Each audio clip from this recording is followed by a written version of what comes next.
And inheritance work is our calling. Come on, just repeat this with me. Say, inheritance work is our calling. In other words, receiving and leaving. Receiving and leaving. Receiving and leaving. Receiving and leaving. Where we understand that everything that God has promised to us, he has put into a trust, not a probate. And when he was crucified and rose, everything he was, everything he possesses, he poured into a trust and passed it on to me. Everything that he is, healing, he put in the trust. Forgiveness, he put in the trust. Love that covers a multitude of sins, he put in the trust. The ability to throw sins in the sea of forgetfulness, trust me, he put it in the trust. The silver, the gold, the cattle on 1,000 hills, the wealth of the wicked, trust me, he put it in the trust. The ability to break previous generational curses, trust me, he put it in the trust. The ability to lay our hands on the sick and see cancer broken from a lineage, trust me, he put it. Come on, look at someone and say, trust me. It's in the trust. Come on, say, trust me. It's in the trust. And it's not just a formula, it's faith. A formula, I looked up the definition. It is an equation that shows how one amount depends on one or more other amounts. But faith can be exercised and work when you have no amounts. When you have nothing left.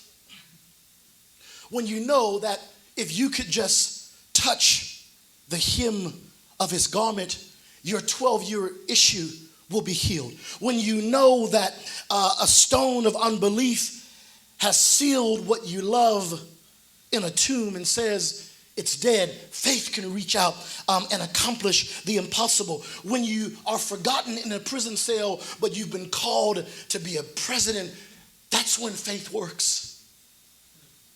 Faith, it becomes the currency, and it relies on nothing to be in place, to be present, but believing that it's in the trust. Come on, just say it's in the trust. Come on, say it's in the trust.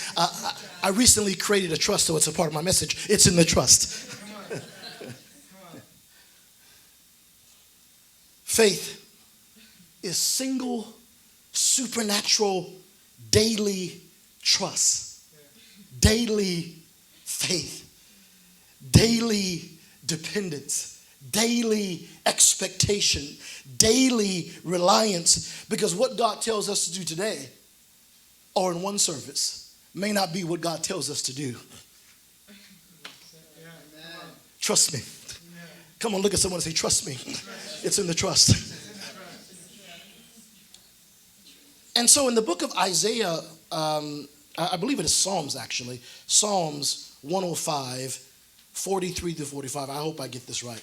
I believe it is, Jason. Psalms 105, 43 and 45. You might have something different than I'm reading, but we're going to try this. Psalms 105, 43 and 45. It says, so God, and I have to say that, Jason, because I have the book of Isaiah, and they don't have that many chapters, so I don't know what's happening. But it's Psalms, I believe, 105, 43, 45. It says, so God brought out his chosen ones with singing. With a joyful shout, they were set free. He gave them lands and nations, just as he promised. Fruitful lands of crops they had never planted were now theirs. All of this was done for them so they would be faithful to keep the ways of God, obeying his laws and following his truths. So we learn that while God is a rewarder of those who diligently seek him, and while eye has not seen and ear has not heard, nor has our human heart been able to conceive the good things that God has promised to us who love him, that the promise is not just a reward, it is a projection. A projection of not only greater things, but a projection and expectation of a greater you. Come on, touch yourself and say, a greater me. An investment or a seed deposited in our life to harvest future obedience. When God gives us something, he gives it with the expectation that we will be more faithful, more loving, more forgiving, more trusting, more patient in where he is taking us than where we've been. Because we aren't owed or don't deserve anything but death, the Bible says. We are guilty, condemned sinners by grace, except the grace of God. Come on, tell someone, grace is in the trust. Except the grace of God. No man or no giant or no dream owes me anything, but everything that God has put in the trust is obtained by grace. It is violently taken and nurtured and sustained by faith. And the only one that deserves anything is him. He deserves all the credit. He deserves all the praise. He deserves all the glory. He deserves our faithfulness. And sometimes and somewhere in life, you may be tempted in the blessing of God to forget it is God who gives you the power to be successful, the power to get wealth. You may be tempted to believe it's your hands and your intellect and your creativity. But this morning I came to remind you that everything that God has given you, he put in the trust. Everything that you have, he gave you those brains. He gave you that heart. He rules in that heart that's on the inside of you. He gave you the creativity that you have to be in industry and business. Everything that we have, God put it in the trust. We're just walking out what God has already deposited in our lives.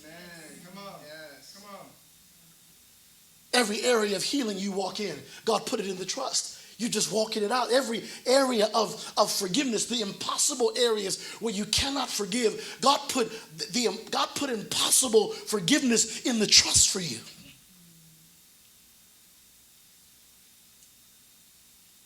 So this morning, I came by to encourage you to never forget what's in the trust. Watch this. No matter what your physical lineage left you, never forget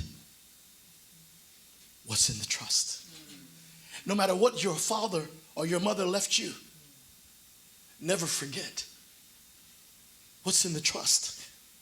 No matter how it looks, no matter how difficult things get, and it seems that it's impossible for you to attain the dreams and the plans in your heart, there's something greater in the trust. When we trust, when we believe that we can do exceedingly and abundantly and far above what we ask, dream, think, or imagine. I started this morning off by talking about the lineage of this house. And God said that the latter house will be greater. No matter how great the former house was, no matter how glorious Melodyland was, God said that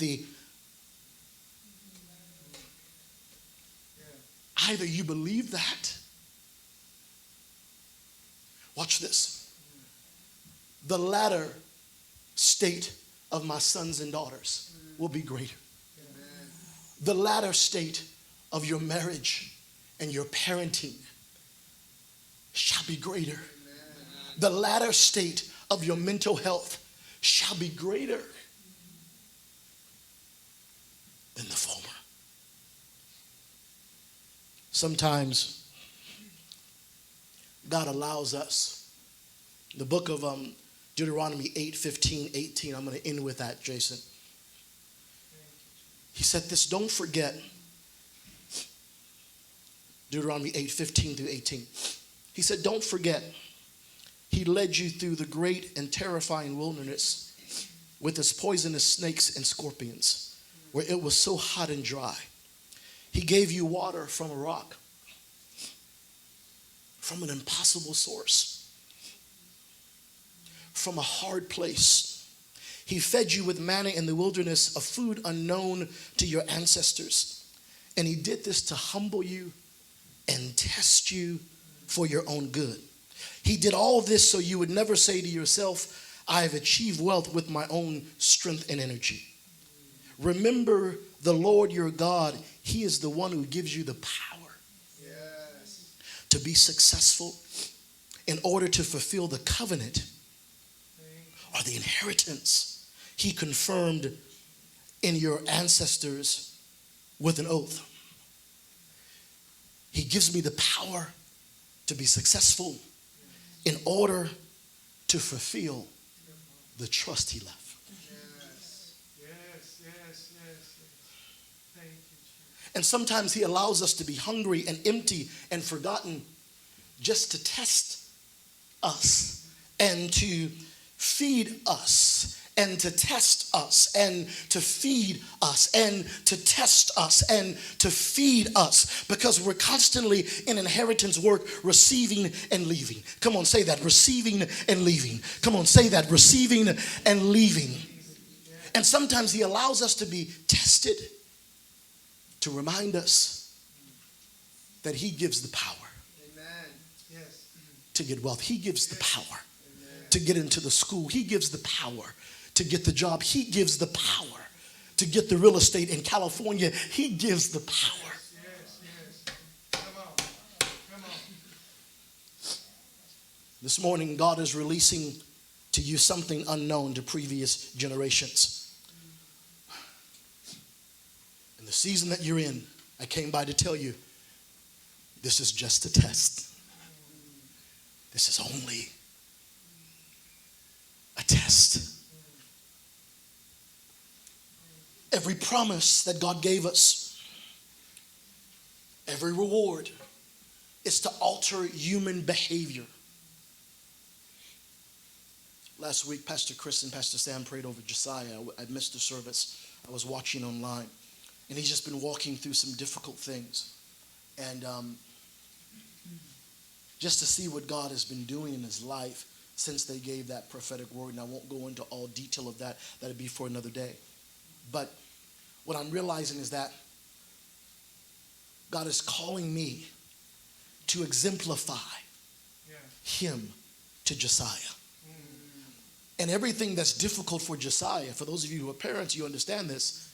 Man, it's difficult for us. But God is calling me to exemplify what's in the trust for him. And how to walk in difficult places. And I was telling them last night after the game, he got into the game and he scored an 81-yard touchdown in the game. And I was telling them afterwards, it was never about that. It was about the man that God is making you. It was about the man that God is building in a difficult season in your life. To show you how to be unshakably Joe, no matter what happens around you. To show you how to be steadfast. And I believe that in those tests, when God rewards us with something, those are affirmation moments where God is trying to see, will the promise I gave you alter human behavior? Will it increase your character? Will it increase your faith? Will it increase your giving and your tithing? Will it increase what you put into the ground? Because everything that we have, every revelation God gives us is in beta. Some of you may not know what that means. You're looking at me funny. Every promise, every revelation God gives you, it's in beta testing. You have to walk it out and test out what God is trying to teach you. And there will be temptations to even shrink back from what God spoke to you. But it's all right. Not only is it in the trust, I'm in beta.